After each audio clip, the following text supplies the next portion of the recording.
বৌমা, ও বৌমা, হ্যাঁ রাখছি। হ্যাঁ বলো। রান্না বান্না হয়েছে কিনা? সকাল 9টায় গেছিলাম ডক্টরখানে, এখন এসে আছে। রান্না করেছো তো? না, এখনো রান্না বান্না কিছু হয়নি। কেন করো নাই? আমি একটু বাইরে বেরিয়েছিলাম, এই কারণে আমার রান্না বান্না হয়নি। কি করতে পেরেছে শুনি একটু? আমার কোনো ইম্পর্টেন্ট কাজ ছিল, এই কারণে। অত কিছু জানি নাই, রান্না বান্না হয়েছে কিনা সেটা বলো। রান্না বান্না এখনো হয়নি। তোমাকে কি বলছি এতক্ষণ ধরে, আমি রান্না বান্না আমার হয়নি। তোমার এত বড় সাহস, আমার সাথে মুখ লড়ছো? তোমার বাপ মা কিছু শিখায় পাঠাই নাই নাকি? সবই শিখিয়ে পাঠিয়েছে। তোমার যদি শেখার হয় যাও, তুমি কি ঘরে রান্নাঘরে কি তুমি রান্না করে নাও। আমি যদি করতাম তাহলে তোমাকে বিয়ে করে আনতাম কেন এই ঘরে? শুধু তুমি খাবে আর ঘুমাবে না। বাবু, হে বাবু, বাবু রে, শুনে যা, তোর বউয়ের কত লোড়া হয়েছে। কি হয়েছে নাকি তোমাদের? তোর বউকে বললাম একটু ভাত করে দিতে, তোর বউ দেখ আমার কত কথা শোনাচ্ছে। তোমাদের দুজনকে নিয়ে আমি পাগল হয়ে যাব। তোদেরকে বড় করলাম এই শোনার জন্য?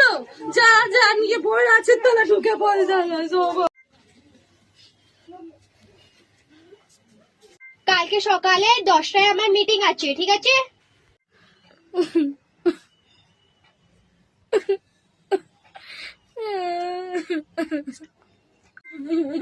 তোমার আবার হলোটা কি? কেন, তুমি কি কিছু জানো? একটা মা, দুজনে আমার কপাল খেয়ে নিচ্ছ।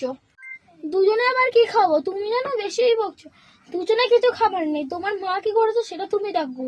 হ্যাঁ, কি বুঝবে? সকালে তো বেরিয়ে যাও অনলাইন নামে অফিসে, আসো সেই রাত্রি 8টায়। সারাদিন কি হয় তুমি আর কি বুঝবে? আজকে ছুটির টাইম তাই বাড়ি রয়েছো, তাই বলছো দুজনকে নিয়ে পারি না। আমরা দুজনে কি করো তুমি তো সেটা পাবো। তুমি আর কি বুঝবে? তুমি তো মায়ের ভেড়া হয়ে থাকো। এখানে বিয়েও করতাম না, তাহলে আগেই বলতে পারতে। আমার যেখানে ইচ্ছা হবে আমি সেখানে যেতে পারবো না। তোমার মায়ের যেখানে ইচ্ছা হবে তোমার মা যেতে পারবে। আমাকেও তো ছাড়া দরকার না। আমি তো আর কোনো ছেলের সঙ্গে পালিয়ে যাবো না। তোমার মা তো দিন রাত্রির বাপের বাড়িতে পড়ে থাকে, আমার বেলায় অত কথা বেরো। আমি তো সারাদিন এখানে খাটতে খাটতে মরি। আজকে না এক জায়গায় নাকি একটুখানি গেছিলাম আমি। আজকে না একটুখানি এক জায়গায় গেছিলাম। কোথায় আর গেছি? তোমার মায়েরই ওষুধ আনতে গেছি। সেটা তো আমি আর বলতে পারিনি তোমার মায়ের সঙ্গে। আর তোমার মা বলছে তোমার মায়ের কানে নাকি আমি মন্ত্র বলছি। সত্যি কথা মায়েরই। তোমাদের দুজনকে নিয়ে বাবু মা ছেলে কেন তো ভালোই ফুস মন্ত্র শিখে গিয়েছো দেখি। নাটকটা চালিয়ে যাও, তোমার একদিন ভালোই কাজে আসবে। মাই ঘর দিয়ে এইসব শিখাই তো পাঠিয়েছে ফুস মন্ত্র দাও। চল দাঁড়াও, যাচ্ছ কোথায়? তোমার তো বলা হয়ে গেছে, এবার আমার পালাটা শুনুক। বাহ, হেভি ভালো। তোমাকেও এই শিক্ষা দিয়েছে। তুমি আবার কি বলছো?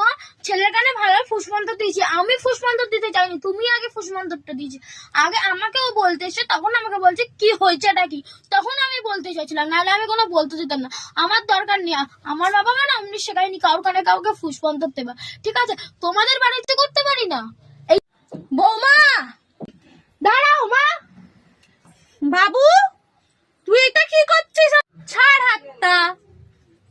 যা যা যা, নিয়ে বউয়ের আসলে তারা ঢুকে থাক। চামচা কোথাকারের। চলো এখানে।